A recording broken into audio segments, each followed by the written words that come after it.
this looks to be a good budget that Madam Finance Minister has put up for us. And I'm just trying to put up the key features that I think is important for us individually or for the country.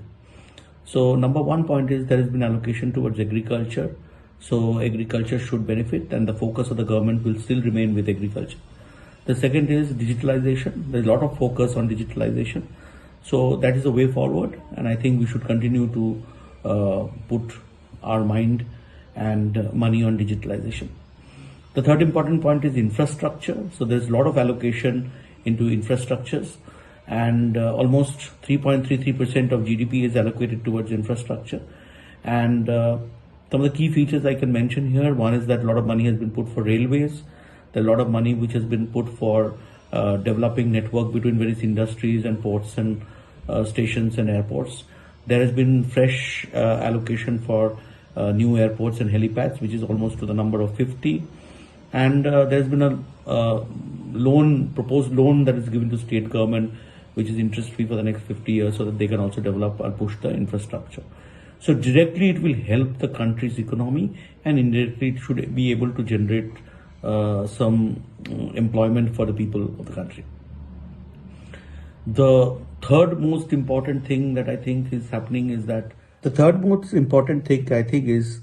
government's focus on skill development.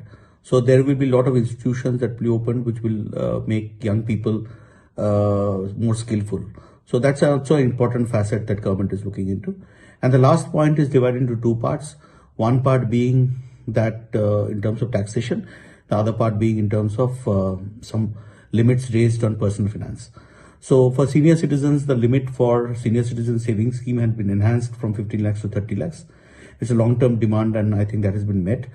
Even the post office schemes limits have been increased from 4.5 to 9 lakhs and 9 lakhs to 15 lakhs.